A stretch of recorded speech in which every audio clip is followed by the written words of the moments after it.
The day they threw me out, the sky opened up in a relentless downpour. Not a soft, cleansing rain, but the kind that slashes through the air, soaks you to the bone, and makes every step heavier. My duffel bag sagged under the weight of hastily packed belongings, the fabric darkening as water seeped in. "You're a disappointment, Oliver." My father's voice cut through the drumming rain. "A complete failure." Behind him, my mother stood rigid in the doorway, arms folded, lips pressed into the same thin line she had worn when I first told them I wanted to study computer engineering instead of inheriting Mason Industries. "Years of preparing you for the company," she said coldly, "and you throw it all away for some ridiculous dream of making apps?" I was 18. Fresh out of high school. My only crime? Refusing to follow their script. I had dreams of my own, ones that didn't involve boardrooms and quarterly reports. "If you walk away now," my father warned, his tone sharp as ice, "don't bother coming back. No support. No inheritance. Nothing." Water dripped from my lashes as I met his gaze, unwavering. "Fine." The single word seemed to hit harder than any argument could have. They had expected me to fold, to cave the way I always had. But something had shifted. Maybe it was years of being compared to my perfect older brother, James. Maybe I was just tired of being shaped into something I wasn't. I turned and walked away, each step carrying me further from the mansion that had never truly felt like home. Their voices trailed after me. "You'll fail, Oliver. And when you do, you'll come crawling back." I didn't turn around. The first few months were brutal. I crashed on my best friend Mike's couch, juggling 2 jobs, selling electronics by day, delivering pizzas by night. Every spare second was spent learning to code, sharpening my skills. Mike's tiny apartment, cluttered with energy drink cans and tangled wires, became my sanctuary. "You're insane, man," Mike would say, shaking his head as I coded through the night. But the good kind.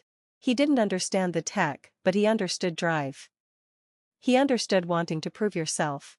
6 months in, I caught my first break. A local startup noticed a small app one had built. They didn't offer me millions, but they offered something better, a chance. A junior developer role, with enough flexibility to keep working on my own projects. I took it without hesitation. Mason Industries was stuck in the past, clinging to manufacturing and outdated business models. They couldn't see what I saw, the future in software, artificial intelligence, blockchain. While they hosted charity galas and schmoozed with investors, I spent nights buried in lines of code, pushing toward something bigger. 1 year became 2, then 3. I climbed from junior developer to lead at another company. My first major app, a project management tool, gained traction. I wasn't rich, but I was independent. My own small apartment. My own rules. Through mutual connections, I occasionally heard whispers of my family. James had taken my place at Mason Industries. My parents continued playing the role of high society moguls, as if I had never existed. That was fine. I was writing my own story. Then came the turning point. For years after that stormy night, my app had grown into something much more, an entire AI-powered business suite. Novatech Solutions was born. The venture capital offers rolled in, and this time I knew my worth. The first round of funding? $20 million. 6 months later? Triple that. I moved into a penthouse in the city's tech district but kept my life simple. Every dollar went back into innovation, hiring the best minds, expanding the company. And Mike, my biggest supporter from day one, became my head of operations. From delivering pizzas to delivering next-gen software, he'd joke, staring out at the skyline from our office. I smiled, but I never let success cloud my memory. I still remembered that night, the rain, the duffel bag, the words meant to break me. And then, one day, everything shifted again. I was in my office, reviewing potential acquisitions, when a familiar name appeared on my screen. Mason Industries. Their stock had been plummeting. The company was bleeding, desperately needing modernization. My father, too proud to evolve, had let it wither. I scanned the numbers. They needed capital, about $5 million, to stay afloat long enough to pivot. As I sat there, contemplating their fate, my phone rang. An old number I hadn't seen in years flashed on the screen, but I would never forget it, my father's number. I let it ring, once, twice, 3 times. Each chime echoed the words he had spoken that night in the rain. "You're a disappointment, Oliver, a complete failure, don't ever come back." On the 4th ring, I picked up. "Hello, Father," I said, my voice even, unreadable. "I've been expecting your call." Silence, long enough that I almost wondered if he'd changed his mind. Then, finally, he cleared his throat. "Oliver," he said, no authority, no bark of command, just my name, as if testing how it still felt on his tongue. "We need to talk." I leaned back in my chair, my office bathed in city lights. "Yes," I replied, "I believe we do." 7 years later, Mason Industries headquarters hadn't changed. Same towering granite facade, same bold, golden letters, same security guards with their carefully blank expressions. But I had. As I strode through the lobby, memories pressed in, childhood weekends shadowing my father on factory floors, hours spent in stiff-backed chairs as he lectured me on legacy and duty. "Mr. Mason." The receptionist's eyes widened, recognition flashing across her face. "Your father is expecting you in the main conference room."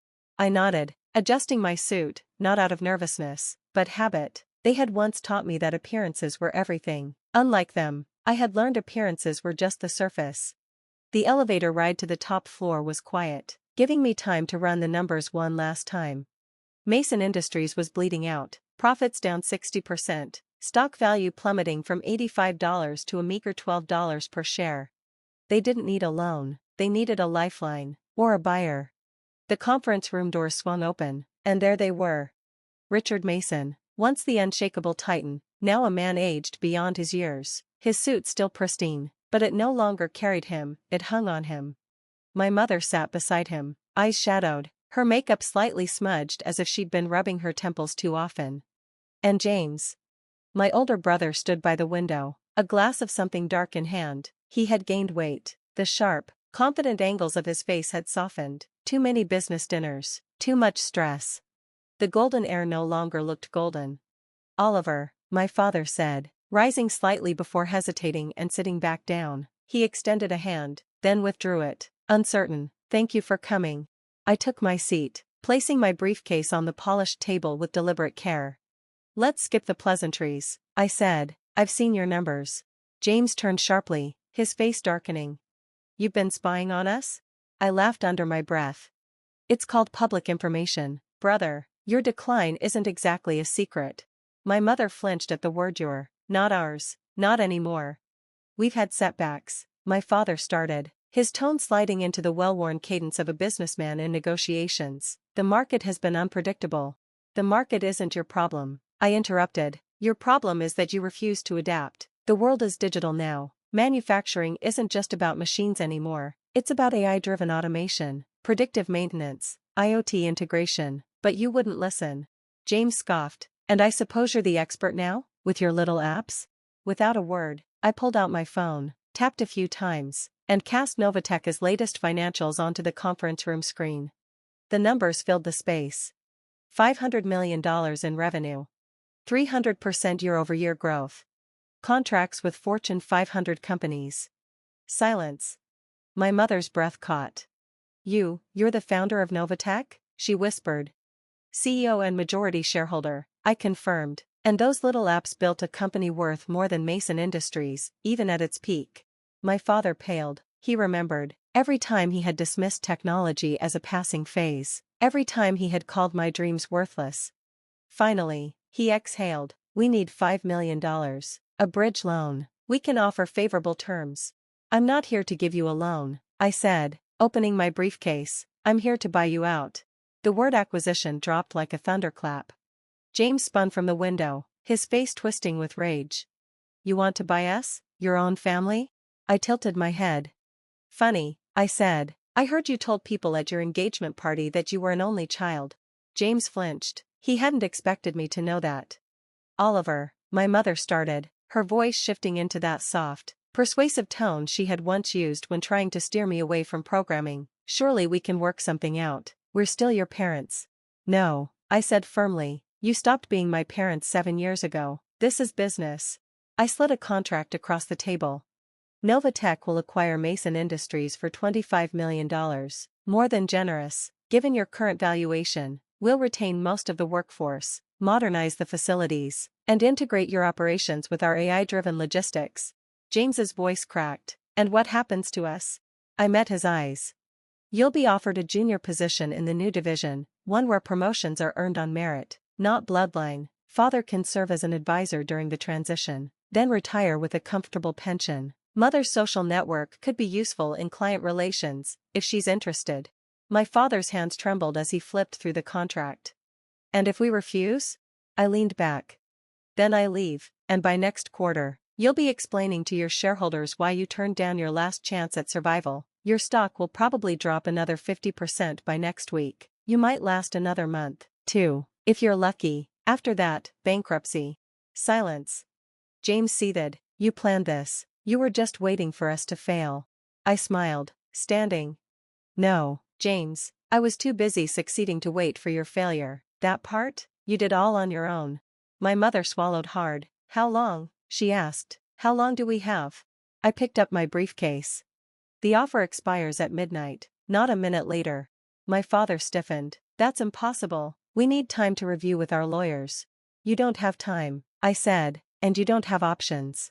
I turned to leave, then paused at the door. Oh, one more thing. I glanced back at my father. When you sign, and you will sign, use the same pen you used to sign my college rejection letter, the one with the Mason Industries logo. I believe it's still in your desk drawer. He stiffened. He remembered. How did you? I'll be back at 11:45 p.m. I cut him off. Try not to be late. Time is money, after all. Isn't that what you always taught me? And with that, I walked out. For the first time in this building, I wasn't the heir. I wasn't the failure. I was the future. And they knew it.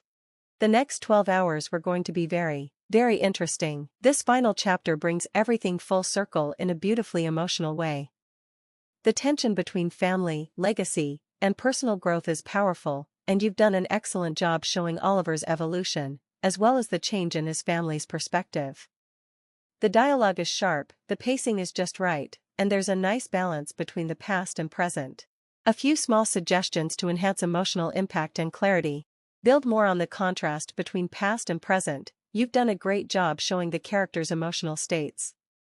To add more weight, perhaps highlight the visual differences between the old Oliver and the current one when he's talking to his father. How does he hold himself now, compared to when he left? Use smaller actions to show change. When Oliver finally sits across from his father and tells his story, a small gesture like him picking up the pen his father used to reject his college plans could serve as a subtle but powerful moment. It's a visual symbol of how far Oliver has come. Include a more powerful closing line. The line, "They just need someone brave enough to chase them," is great, but you could make the ending feel even more potent with a little extra emotional punch, something that wraps the theme up in a way that's both reflective and forward-looking. Here's a slightly refined version that incorporates these elements. Final chapter, the turning point. My father entered first, followed by my mother and James. They looked older, much older, like they'd aged years in just 12 hours. I noticed my father clutching a small leather case, the one he kept his prized pens in. He hadn't touched it in years, not since the night he'd written me off. The board has approved the acquisition, he said, his voice rough. Unanimously. I turned slowly, letting their weary, defeated postures sink in. I expected nothing less. After all, what choice did they have? James slumped into a chair, loosening his tie. You've won, Oliver. Is that what you wanted to hear? No, I replied calmly. What I want to hear is the truth. From all of you. My mother stepped forward, her designer dress wrinkled from a day of tense meetings. The truth about what? About why you really pushed me away. I let the question linger in the air, thick with years of silence. It wasn't just about business school, was it? The silence that followed was thick with unspoken words. Finally, my father sighed, suddenly looking every one of his 65 years. You were too much like him, he said quietly. That wasn't what I'd expected. Him? I frowned. Your grandfather. I blinked. The one who started Mason Industries? He nodded, sinking into a chair, his eyes distant. He opened the pen case with trembling fingers. Harold Mason was a visionary. He saw the future before anyone else did. In the 1960s, when everyone was stuck in the past, he modernized, automated, took risks. The board thought he was crazy. Even his father called him a fool. He pulled out the pen, the same gold Mason Industries logo catching the light. But he proved them all wrong. Built this company from nothing into an empire. And you, he looked up at me, his voice raw. You have that same look in your eyes. That same drive. It terrified me. I exhaled slowly, realization dawning. Because you're not like him. He nodded. I wanted stability. Safety. He glanced out at the city skyline, as if searching for something beyond the glass. When you started talking about technology, about changing everything, I saw him in you.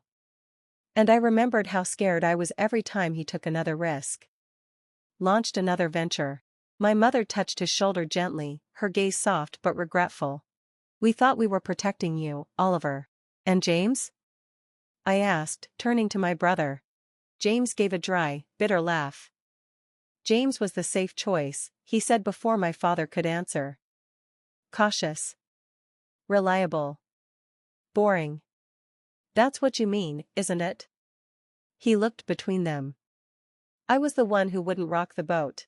I walked to the conference table, spreading my hands on its polished surface. And now look where we are. The safe choice led straight to bankruptcy.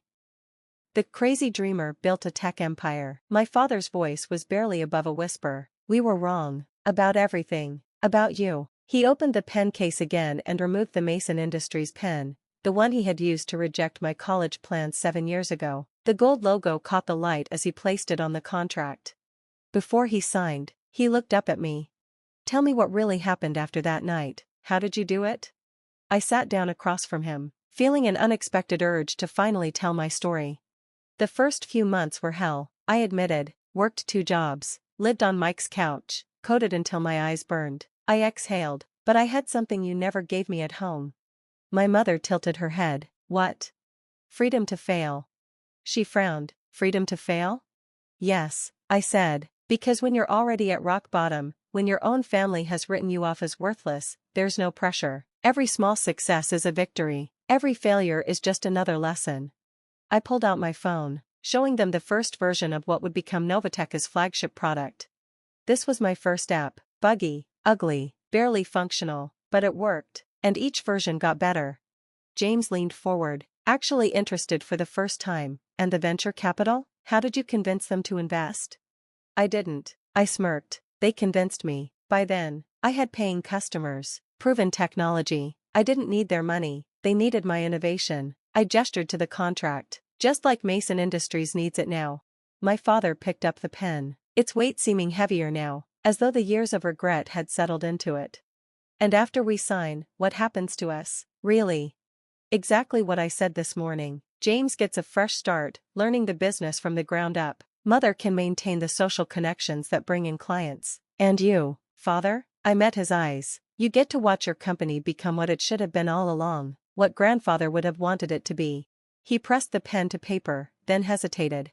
Why didn't you just let us fail? He asked quietly. You had every right to. Because that's not what successful people do, I replied. They don't destroy, they transform. They don't settle scores, they create opportunities. I exhaled. Everything you taught me about business was wrong, but everything grandfather built still has value. It just needs to evolve. 11:59 p.m. The scratch of the pen on paper was the only sound in the room as my father signed away his company. My mother wiped away tears as she added her signature. James, surprisingly, signed without hesitation. As I reached for the contract, my father grabbed my wrist. Not roughly, just with an urgency I hadn't seen from him before. Oliver, he said, his voice cracking, I'm sorry for everything. I looked into his eyes, the same eyes that had once looked at me with such disappointment, and saw something new there. Respect. Maybe even a glimmer of pride. I know, I said softly, taking the contract, but it's not me you need to apologize to. He frowned. It's yourself. For being too afraid to embrace change. For letting fear of failure stop you from trying anything new. My mother's voice wavered. Can you ever forgive us? I stood, tucking the contract into my briefcase. I forgave you years ago. I glanced at them. That's why I'm here, saving what's left of Mason Industries, instead of watching it crumble. And us? James asked hesitantly. Can we be a family again? I considered his words. That depends. I met their eyes. Are you ready to be part of a family where success isn't measured by how well you maintain the status quo, but by how bravely you face the future?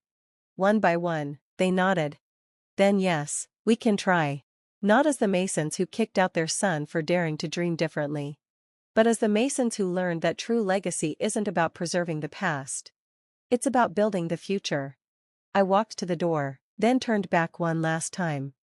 Board meeting tomorrow, 9 a.m., don't be late. I gave a small smirk. We have a company to rebuild. As I rode the elevator down, I thought about that rainy night 7 years ago. The scared 18-year-old with a duffel bag and a dream. If someone had told him that one day he'd own the building he was being kicked out of, he probably wouldn't have believed it. But that's the thing about dreams. They don't need anyone's permission to come true. They just need someone brave enough to chase them.